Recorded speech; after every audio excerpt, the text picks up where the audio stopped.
The alarm on the council deck screamed for the first time in 11 years. Elena Whitfield did not move. She stood at the center of a circular chamber built from black stone and glass, surrounded by 17 species who had, until 3 seconds ago, been arguing calmly about trade routes near a dying star. Now half of them were on their feet, and one delegate, a tall being with plated skin the color of rust, had a weapon raised and pointed at the delegation beside him. Elena had exactly 4 seconds to decide what to do, and she used none of them to reach for a weapon, because she had none. She was the only person in the entire chamber who did not. Every other delegation had arrived with something. The Threll wore battle harnesses fused to their spines. The Ossic delegation kept a hovering drone above their heads that could turn a person to ash in under a second. Even the smallest species in the room, tiny amphibious beings called the Fenir, had brought defensive plating woven into their robes. Elena Whitfield had walked into the Galactic Council wearing a plain gray suit and nothing else. She stepped forward, not away from the raised weapon. Toward it, the rust-colored delegate, whose name was Sonaro, turned his weapon toward her instead, confused by the human who had placed herself directly in the line of fire without so much as flinching. For a long moment, nobody in the chamber breathed. Security drones froze mid-air, unsure whether to intervene. The council chair, a spindly, ancient being named Ombrison Vale, half rose from his seat, robes trailing behind him. Elena kept walking until she was close enough to touch the barrel of the weapon if she wanted to. "You don't want to do this," she said quietly. Her voice did not shake. Sonaro's hand trembled. Every instinct in his long military career told him that an unarmed being standing this close to a loaded weapon should be terrified. She was not. He searched her face for any sign of a trick, a hidden device, a shield he could not see. There was nothing, just calm brown eyes and steady breathing. Slowly, without understanding why, he lowered the weapon. The chamber exhaled as one. Security drones descended and pulled Sonaro's delegation into a separate holding room for questioning. The council chair called for order, and within minutes the session resumed as if nothing extraordinary had happened. But something extraordinary had happened, and everyone in that room knew it, even if no one said it aloud. Daniel Voss, Elena's aide, met her outside the chamber doors, his face pale. "You could have died in there," he said. "I didn't," Elena said simply, and kept walking. "That's not the point, Elena. You had nothing. No shield, no weapon, not even a warning device. If he had pulled that trigger, he didn't. How did you know he wouldn't?" Elena stopped walking and turned to face him. For the first time since the alarm had sounded, something flickered behind her calm expression, something that looked almost like exhaustion. "I didn't know," she said. "I trusted." Daniel opened his mouth to argue, then closed it again. There was nothing to say to that. It was the same answer she always gave, and it never satisfied him, because it explained nothing about how humanity had walked onto the galactic stage 11 years ago and refused, from the very first day, to carry a single weapon into any council chamber. Every other species had questioned it at first. Some had mocked it. A few had tested it, quietly, in small skirmishes at the edges of known space, expecting easy victories against a species that seemed to reject its own survival instincts. Those skirmishes had not gone the way anyone expected, and after the third failed test, no species had tried again. But no one had ever explained why. The silence around the question had become its own kind of legend, and legends, Elena knew, had a way of growing larger and stranger the longer they went unanswered. That evening, back in the human quarters aboard the council station, Elena sat alone in a small room with a window that looked out over a nebula the color of spilled ink. She did not turn on the lights. She liked the dark better when she needed to think, and tonight she needed to think. The council was not calm, not really. Beneath its rituals and slow debates, it was a body built entirely on fear, alliances formed to prevent worse alliances, weapons carried not to be used but to be seen, a delicate balance of power maintained by everyone quietly agreeing never to test it. Humanity had entered that balance 11 years ago and broken every rule it was built on, and instead of being destroyed for it, humanity had been left alone, untouched, undisturbed. Elena had asked herself the same question every single day since she had taken this post. Why? She did not have a full answer. Not yet. But she knew someone who might.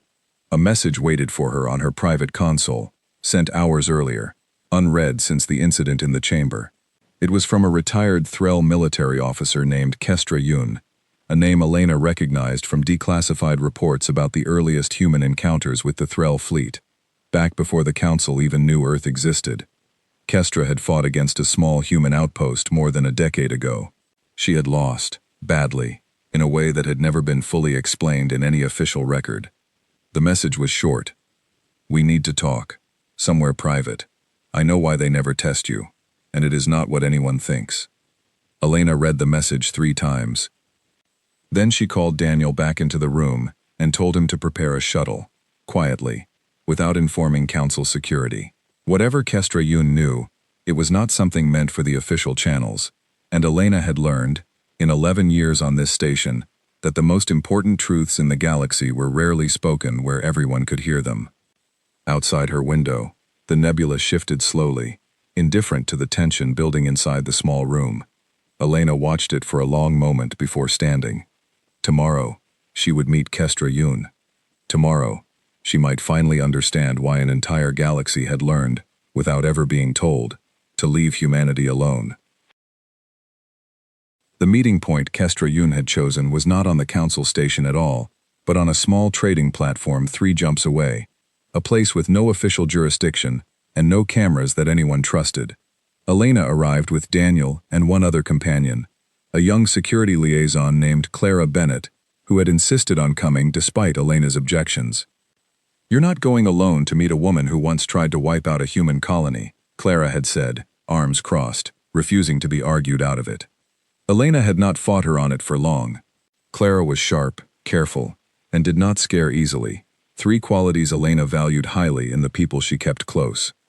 The platform smelled faintly of ozone and unfamiliar spices, its corridors lit by dim amber strips that gave everything a warm, tired glow. Kestra Yun was waiting in a private booth at the back of a nearly empty lounge, her frame smaller than Elena expected, her plated skin dulled with age, 1 arm replaced entirely by a mechanical prosthetic that whirred softly when she moved.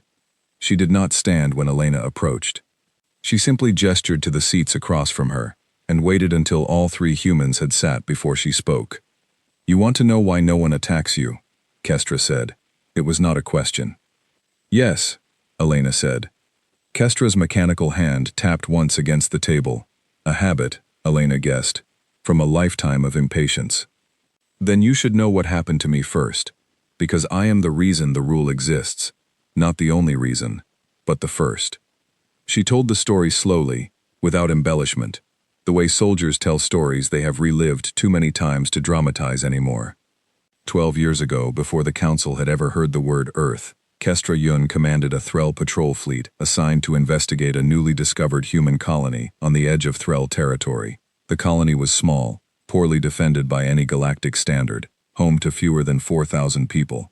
Kestra's superiors expected an easy operation, a show of force, a quick negotiation, control over a valuable resource deposit beneath the colony's surface, nothing more.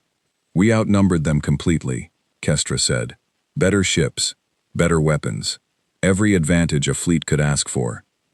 I was told it would take 1 day. It took 11. The humans on that colony had almost no military technology by Threll standards, no shielded warships, no orbital defense platforms, nothing that should have posed a serious threat to a trained fleet. But within hours of the first contact, half of Kestra's ships had lost basic functions to problems no one could explain, systems failing in patterns too strange to be coincidence, supply lines disrupted before anyone even realized they were being watched.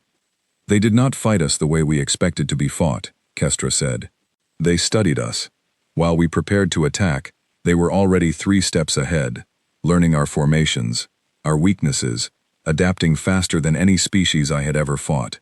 By the 3rd day, my fleet was in disarray, not because of superior weapons, but because every plan we made was somehow already anticipated. By the 11th day, Kestra's fleet had withdrawn, having lost more ships to malfunction, confusion, and desperate improvisation from a colony with almost no military resources than any previous Threll campaign in a decade. I have fought 100 battles, Kestra said, her voice quieter now. I have never once retreated from an enemy with fewer resources than mine. I retreated from 4,000 farmers and engineers who had never fought a war before in their lives. Elena listened without interrupting, though her mind raced through the implications. When I returned home, Kestra continued, my report was buried. My superiors did not want it known that a single Threll fleet had failed against an undefended human colony. But word spreads, even when it is buried. Other species heard fragments of what happened. A handful of others tested your kind after me, in small ways, quiet skirmishes far from council eyes. Every single one failed the same way, not because your weapons were stronger, because your people refused to fight the way anyone expected them to fight. What does that mean? Clara asked, unable to stay silent any longer. Kestra turned her old, tired eyes toward her. It means every species in this galaxy learned the same lesson eventually, without ever admitting it publicly. Humans do not need weapons to be dangerous. Give a human nothing, and they will build something out of it. Corner a human with no options, and they will find one anyway. We stopped testing you not because we respected you. We stopped because we were afraid, and fear, once it takes root in a species that has ruled the stars for millennia, is very hard to admit. The lounge fell silent, except for the soft hum of the platform's old ventilation system. Elena finally spoke. That still doesn't explain why we walk into the council unarmed. If what you're describing is true, wouldn't carrying weapons only make us stronger? Safer? Kestra's mechanical hand tapped the table again, slower this time. That, she said, is the part I do not fully understand myself. I only know the effect it has had. Every species in that chamber watches you the way a person watches a predator sleeping in the open, unafraid, because it does not need to hide what it is. Your unarmed status is not weakness to us anymore, Ambassador. It has become the loudest threat in the room, and no one has the courage to test whether that threat is real. Elena sat back slowly, the weight of the answer settling over her like something cold and enormous. She had come here looking for a simple explanation. Instead, she had found something far more dangerous. A galaxy full of powerful species, all of them silently terrified of a species that had never once told them why they should be. And somewhere in that silence, Elena realized, was a secret her own people had never fully explained to her either. The shuttle ride back to the council station was quiet. Daniel kept glancing at Elena, waiting for her to say something, but she stared out the small viewport at the passing stars, turning Kestra's words over and over in her mind. Clara finally broke the silence. You don't believe her. I believe every word she said, Elena replied. That's the problem. Then what's bothering you? Elena turned from the window. She said we do this without carrying weapons, because it makes us look dangerous. But I've never once been told that's the reason. No president, no council, no military advisor has ever explained our policy that way. When I took this post, I was simply told it was tradition, a symbol of trust. Nobody ever mentioned fear. Daniel frowned. Maybe the people who set the policy understood something they never wrote down. Or maybe, Elena said slowly, there's a reason nobody wrote it down. When they arrived back at the station, a message was waiting, marked urgent, sent from Earth's diplomatic office. Elena read it twice before she understood what it meant. A closed session had been called at the highest level of Earth's government, requesting her immediate return for what the message vaguely called a briefing on matters of historical record. She had never received a summons like this before. In 11 years of service, Earth's government had trusted her judgment enough to let her run the council delegation with almost no oversight. A sudden, urgent recall meant something had changed, and Elena suspected it had something to do with the very question she had just spent the evening chasing across the stars. She left within the hour, taking only Daniel with her, leaving Clara behind to manage the delegation's daily affairs. The journey to Earth took the better part of 2 days, and Elena spent most of it awake, reviewing every scrap of information she could find about the earliest years of human contact with the Council. Most records were vague by design, filled with diplomatic language meant to reveal as little as possible. But buried in the older archives, she found something strange. A series of encrypted files, most of them locked behind classifications far above her clearance, all dated from the years before humanity had ever formally joined the Council. She could not open them, but their existence told her enough. Someone, decades ago, had decided that certain truths about humanity's earliest encounters needed to be sealed away entirely, hidden, even from the very people sent to represent Earth on the galactic stage. When the shuttle finally landed at the diplomatic headquarters outside a quiet coastal city, Elena was met not by the usual welcoming committee, but by a single figure standing alone at the base of the landing platform. He was an older man, silver-haired, dressed in a plain dark coat, someone Elena recognized immediately despite the years that had passed since she had last seen him. Nathaniel Gray had once been her mentor, the man who trained her for this post before retiring quietly from public service almost a decade ago. She had not seen him since. "Nathaniel," she said, surprised, "I wasn't told you'd be here." "I asked to be," he said. "Walk with me." They walked together along a quiet path lined with old trees, far from any cameras or listening devices, the kind of place Elena remembered from her earliest training sessions with him, back when he had taught her everything she knew about diplomacy, patience, and the delicate art of silence. "You met with Kestra Yun," Nathaniel said. It was not a question. Elena's steps faltered slightly. "How do you know that?" "Because I approved the meeting," he said, quietly, "through channels that don't officially exist. I wanted you to hear her story from someone who lived through it, rather than from a briefing document written by people who weren't there." Elena stopped walking entirely. "You knew about all of this whole time."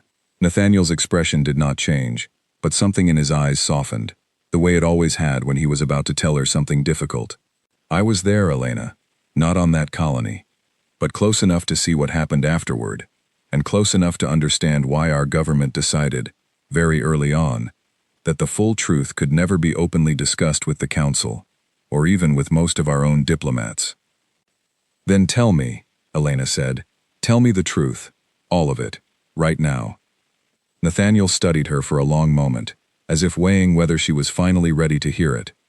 Then he nodded, slowly, and gestured toward a bench beneath the trees. "Sit," he said. "This will take a while." They sat together as the evening light faded slowly behind the hills, and Nathaniel began to speak, choosing his words with the same careful precision Elena remembered from her earliest days of training under him.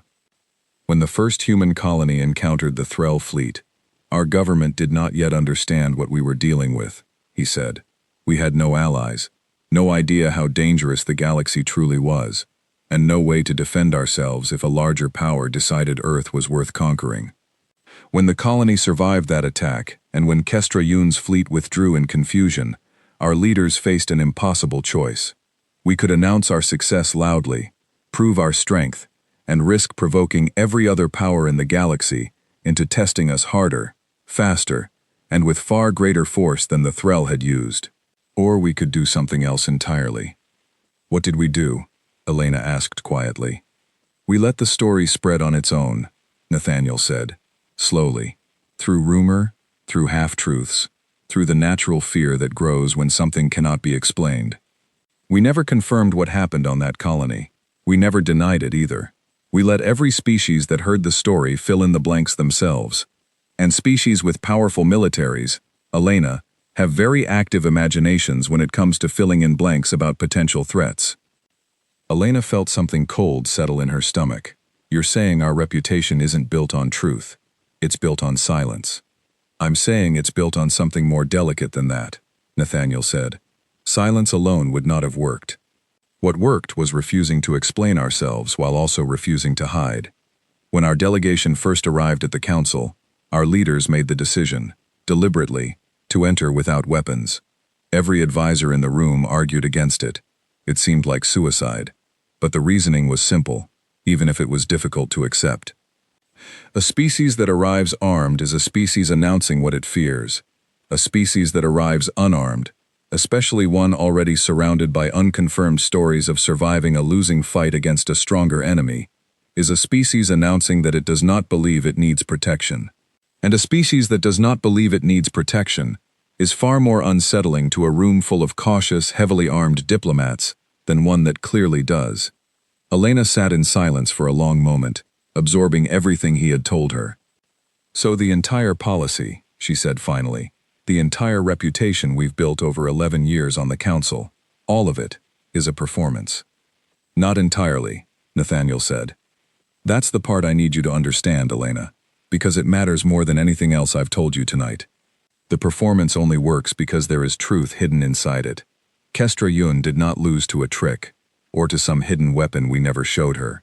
She lost because humans, when placed in impossible situations with no other options, adapt faster and more ruthlessly than almost any other species in this galaxy has ever encountered. That part is real. We have simply chosen never to prove it again, because proving it costs lives, and because letting the uncertainty exist protects far more people than a display of strength ever could. Then what happens, Elena asked slowly, if someone finally decides to test us properly? Not a small skirmish at the edge of nowhere, but a real, deliberate test, aimed directly at exposing the truth? Nathaniel's expression darkened, and for the first time that evening, Elena saw something close to fear cross his face. That, he said quietly, is exactly what I was recalled to warn you about. He reached into his coat and produced a small data drive, offering it to her without another word. Elena took it carefully, turning it over in her hands. What's on this? Intelligence reports, Nathaniel said, gathered over the last several months. A faction within the OSIC delegation has grown tired of the uncertainty surrounding humanity. They believe the Council has allowed a species with unproven strength to walk freely among true powers for far too long. Protected only by rumor and reputation, they are preparing something, Elena. Something designed specifically to force humanity into a position where we either reveal the full truth of what we are capable of in front of the entire Council, or lose everything we have built through 11 years of careful silence. Elena's grip tightened around the drive. When? Soon, Nathaniel said, which is why I need you to go back to that station and prepare for something no ambassador before you has ever had to face. You are no longer simply representing Earth at the Council, Elena. You are the last line of defense against a truth that was never meant to be tested directly. And if the OSIC faction succeeds in forcing that test, the peace we have built for over a decade may not survive what comes after it. The trees swayed gently in the evening wind, indifferent to the weight of what had just been said. Elena stared down at the small drive in her hand, understanding, finally, the true size of the responsibility she had carried, without ever fully realizing it. Somewhere among the stars, a plan was already moving forward, one designed to strip away 11 years of careful silence and expose whatever truth lay beneath it. And Elena Whitfield now had to decide how far she was willing to go to protect a secret she had only just learned was never fully hers to keep. The return journey to the Council station felt longer than the trip to Earth, though the distance was the same. Elena spent most of it in the small cabin she shared with Daniel, reviewing the files Nathaniel had given her, piecing together a picture that grew more troubling with every page. The OSIC faction behind the plan called itself the Clarity Movement, a name chosen, Elena suspected, to make their intentions sound noble rather than dangerous. Their leader was a senior OSIC strategist named Varen Oss, a figure with decades of influence within his species' military command, known throughout the Council for his sharp intellect and his open dislike of what he called unearned trust. According to the intelligence, Varen had spent the last several months quietly gathering support from smaller delegations who felt overlooked by the balance of power maintained between the Council's dominant species. His argument was simple and dangerously persuasive. Humanity had never proven the strength behind its reputation, and a council built on genuine strength should not allow any single species to occupy a position of influence based on rumor alone. His plan, as far as the intelligence reports could determine, involved staging a controlled but very real confrontation during an upcoming council summit, one designed to force humanity into a corner with no diplomatic exit. If Elena's delegation backed down, humanity's carefully built reputation would collapse overnight. If they responded with force, real force, visible to the entire council, the illusion Nathaniel had described would be gone forever, replaced by an image, far more dangerous, and far easier to justify attacking. Elena arrived back at the station just before the summit was scheduled to begin, exhausted but focused, and found Clara waiting for her at the docking bay, her expression tense. "Something's wrong," Clara said immediately. Security patterns around the summit chamber have doubled overnight. Nobody's given us an explanation. I have one, Elena said grimly, and explained everything Nathaniel had told her, watching Clara's face shift from confusion to alarm as the picture became clear. So what do we do? Clara asked. Cancel our attendance? Request a delay? No, Elena said. That would confirm exactly what Varen wants the council to believe, that we're hiding something because we're afraid. Aren't we? Daniel asked quietly. Elena turned to him, and for a long moment, she didn't answer, because the truth was more complicated than a simple yes or no. We're not afraid of losing a fight, she said finally. We're afraid of what happens to the peace we've built, if we ever have to prove we could win one. The summit chamber that evening was fuller than usual. Delegates from nearly every corner of council space gathered for what had been announced only as an important discussion on trade regulations. A cover story Elena now understood was designed to draw a large audience without raising suspicion. Varen sat near the front of the chamber, calm and composed, flanked by several allied delegations Elena recognized from the intelligence reports. He did not look at her as she entered, but she could feel the weight of his attention regardless, patient and deliberate, like a predator content to wait for the perfect moment to strike. The early portion of the summit proceeded exactly as expected. Dull discussions about trade tariffs and resource allocation, the kind of session that would normally put half the chamber to sleep. Elena remained alert throughout, waiting for the shift she knew was coming, watching Varen's expression for any sign of what he intended to do. It came almost 2 hours into the session, during a routine discussion about security protocols for smaller delegations traveling through contested space.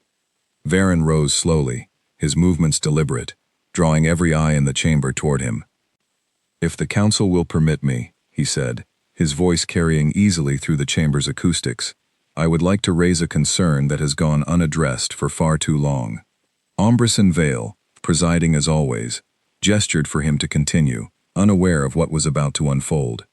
For 11 years, Varen said, this council has extended unprecedented trust to the human delegation, allowing them to walk these halls without the protections every other species considers essential to their safety and dignity. We have never questioned this arrangement, out of respect, out of curiosity, and, if I am honest, out of a fear none of us have ever openly admitted. Murmurs rippled through the chamber. Elena kept her expression perfectly still, though her pulse had begun to quicken. I believe it is time, Varen continued, for this council to finally understand what it is dealing with. Not through rumor, not through half-remembered stories from a decade-old skirmish. No one has ever fully explained, but through direct, verifiable demonstration. He turned to face Elena directly for the first time. Ambassador Whitfield, he said, I formally request that your delegation participate in a sanctioned demonstration of capability, to be observed by an impartial council committee, so that this body may finally understand the true nature of the trust it has extended to your people. The chamber fell silent, every delegate turning to look at Elena, waiting for her response. She rose slowly, giving herself a moment to think, aware that every word she chose now would matter more than almost anything she had said in 11 years of service. Councillor Oss, she said, keeping her voice calm and even, may I ask what exactly this demonstration would entail? Varen's expression did not waver. A controlled exercise.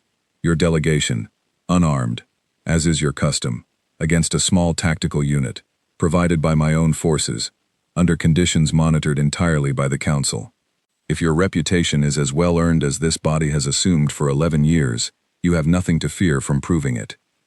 Elena felt Daniel shift uncomfortably beside her, and she caught Clara's eye briefly across the chamber, both of them waiting for her decision. She understood immediately what Varen had constructed, a trap with no clean exit. Refuse, and the Council would see it as confirmation of everything Varen had suggested, a species hiding behind reputation rather than substance. Except, and humanity would be forced to reveal a truth Nathaniel had spent decades protecting, a truth about exactly how far humans were willing to go when cornered with no other options. Either path risked everything. Elena straightened, and when she spoke again, her voice carried clearly through the entire chamber. I accept, she said. The murmurs returned, louder this time, several delegates exchanging surprised glances. Varen's expression flickered, just briefly, something close to satisfaction crossing his face before he composed himself again. However, Elena continued, raising a hand before anyone could respond. I have one condition. Ambrison Vale leaned forward slightly. State your condition, Ambassador. If my delegation agrees to this demonstration, Elena said, then Councillor Oss must agree to something as well. If we succeed, if we prove exactly what he claims we cannot, then this council must formally recognize that our reputation was never built on deception, and this line of questioning must end permanently, for every species present, not just for humanity. Varen's jaw tightened almost imperceptibly. He had not expected her to turn his own challenge back on him so directly. And if you fail, he asked, then you may do with that truth whatever you believe is right, Elena said. I trust this council to act with wisdom, either way. A long silence followed, the entire chamber waiting to see how Varen would respond. He could not refuse without appearing to doubt his own confidence in the outcome, and Elena knew it. Finally, he nodded once, sharply. Agreed, he said. Ambrison Vale rose from his seat, his expression grave. Then let the record show that this council has sanctioned a formal demonstration between the human delegation and a tactical unit provided by Councillor Oss, to take place in 3 days' time, under full council observation. May both parties understand the weight of what they have agreed to here today. The session ended shortly after, delegates filing out of the chamber in hushed conversation, the air thick with tension that had not existed when the day began. Elena remained seated for a long moment after the chamber emptied, staring at the empty space where Varen had stood, replaying every word of the exchange in her mind. Daniel finally broke the silence beside her. 3 days, he said. Elena, what are we going to do? Elena closed her eyes briefly, steadying herself before she answered. We're going to do exactly what humans have always done when they've been cornered with no other options, she said quietly. We're going to adapt. She opened her eyes and looked toward the chamber doors, already turning over the beginnings of a plan in her mind, aware that whatever happened in 3 days would determine not just the fate of her delegation, but the fragile, carefully built peace an entire species had spent 11 years protecting, through nothing more than careful silence and quiet, unyielding resolve. 3 days was not enough time to prepare for anything, and Elena knew it, but she also knew that time had never been the true advantage humans relied on. Adaptation was.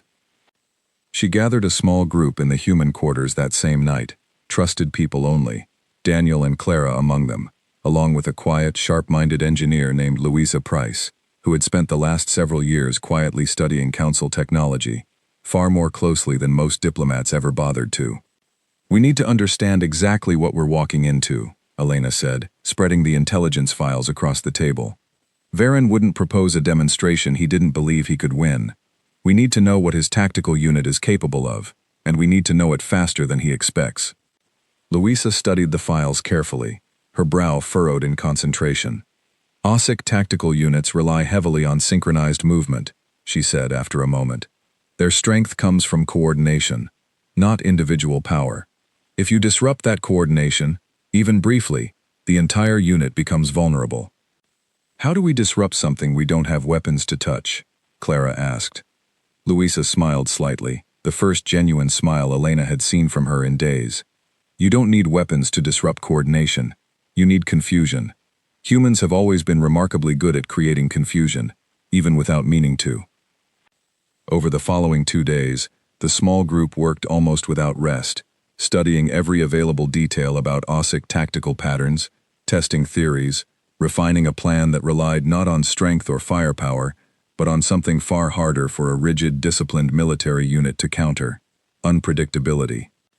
Elena barely slept, her mind constantly turning over contingencies, but beneath the exhaustion, something steadier had taken hold of her, a quiet confidence, rooted not in arrogance, but in 11 years of watching her people navigate impossible situations by refusing to accept that any situation truly had only one outcome. On the morning of the demonstration, the council chamber had been transformed into an open arena, its center cleared of furniture, its perimeter lined with observers from nearly every delegation in council space. Word of the confrontation had spread quickly, and what had begun as a quiet political maneuver had become the most watched event the council had hosted in years. Elena stood at one end of the arena, dressed simply, exactly as she always was. No armor, no weapon, nothing but calm resolve. Across from her, Varen's tactical unit assembled with practiced precision, 6 Ossex soldiers moving in perfect unison, their equipment humming softly with barely restrained power. Ambrison Vale rose to address the chamber, his voice carrying the weight of the moment. "This demonstration will proceed under strict observation," he announced. "Non-lethal parameters have been agreed upon by both parties. The objective is simple. The human delegation must reach the marked point at the opposite end of this arena, without being incapacitated by Councillor Oss's tactical unit." Elena studied the layout Ambrison described, a straight, open path between her position and a small marker at the far end of the chamber, guarded entirely by 6 trained soldiers standing between her and her goal. It looked impossible. Varen, watching from the observer's platform, allowed himself the smallest hint of satisfaction as he studied the arrangement, confident that no unarmed, untrained diplomat could possibly navigate past 6 disciplined soldiers without being stopped almost immediately. What he did not know was that Elena had never intended to walk into that arena as a single, isolated target. At Ambrison's signal, the demonstration began. Elena moved forward calmly, drawing the immediate attention of all 6 soldiers, exactly as expected. But instead of continuing in a straight line, she shifted suddenly toward the edge of the arena, forcing the coordinated unit to adjust their formation to intercept her. That single adjustment was all Luisa's plan needed. From 2 concealed positions along the arena's upper observation deck, hidden among the crowd under the guise of standard council staff, Daniel and Clara activated a series of small, harmless light and sound devices, technology so basic that no security scan had flagged it as a threat, designed only to create brief, disorienting bursts of confusion at precisely timed intervals. The Ossex soldiers, trained for rigid, coordinated combat against clear, predictable threats, faltered, for just a fraction of a second, as unexpected flashes and sounds disrupted their formation from multiple directions at once. It was enough. Elena moved through the gap in their formation with practiced speed, no combat training required. Simply the same quality Kestra Yun had described weeks earlier, the ability to see an opportunity in chaos and act on it before anyone else could recover. By the time the soldiers regained their coordination, Elena had already crossed half the arena, and the shape of the confrontation had shifted entirely. What had been designed as a controlled demonstration of superior force had become a chase against an opponent who refused to move according to any pattern they could anticipate. Varen's confident expression faded as he watched his carefully trained unit struggle to adapt, their discipline becoming a weakness rather than a strength, exactly as Luisa had predicted. Elena reached the marker at the far end of the arena, with 3 of the 6 soldiers still recovering from the disorientation, the remaining 3 unable to close the distance in time. The chamber erupted into stunned silence, followed by a wave of murmurs that grew louder with every passing second. Ambrison Vale rose slowly from his seat, his expression unreadable as he studied the scene before him. "The human delegation," he announced finally, his voice carrying clearly through the chamber, "has successfully completed the demonstration." Varen stood frozen on the observer's platform, his carefully constructed plan collapsing in front of the entire council. He had expected strength, or perhaps a desperate, chaotic display of resistance that would confirm his suspicions about humanity's true nature. He had not expected calm, controlled adaptation that turned his own discipline against him. Elena walked slowly back toward the center of the arena, her breathing steady despite the tension of the last several minutes, and turned to address the chamber directly.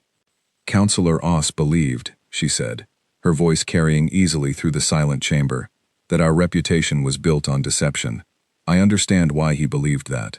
For 11 years, we have offered very little explanation for our choices, and uncertainty, left unexplained, tends to grow into either respect or suspicion, depending on the mind considering it." She turned slightly, addressing the wider council now, rather than Varen alone. "What we have never hidden is the truth beneath that uncertainty," she continued.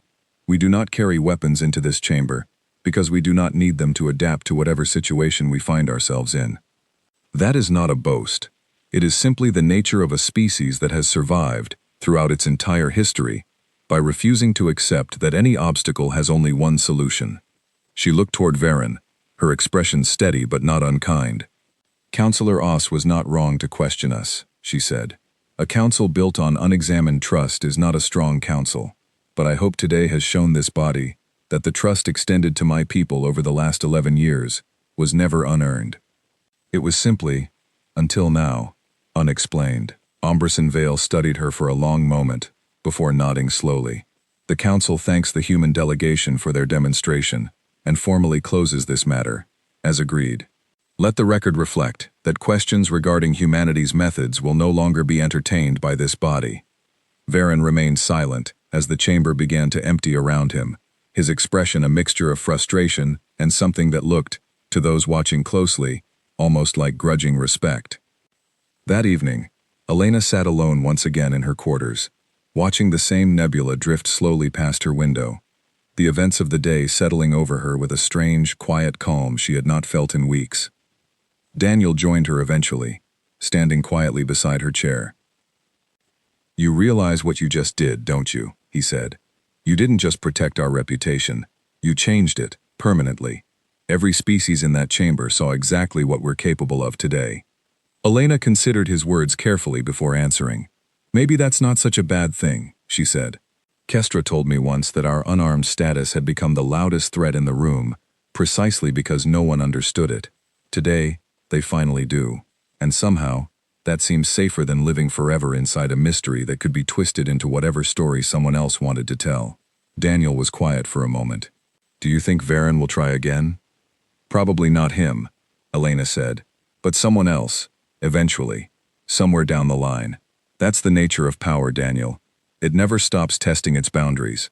All we can do is make sure that whenever that test comes, we're ready to adapt faster than whoever brings it." Outside the window, the nebula shifted slowly, indifferent as always to the quiet victories and hidden dangers of the beings who lived beneath its light. Elena Whitfield closed her eyes for a moment, allowing herself, finally, a small measure of peace. The council had asked its question, after 11 long years of silence, and for the first time, humanity had answered it, not with weapons, not with force, but with the same quiet, unshakable resolve that had carried them through every impossible situation since the very beginning. It was, Elena thought, exactly the kind of answer that would keep the entire galaxy wondering, respectfully and carefully, just how much further that resolve could truly go. And in a universe built on power and fear, that lingering, respectful uncertainty was worth more than any weapon humanity could have carried into that chamber.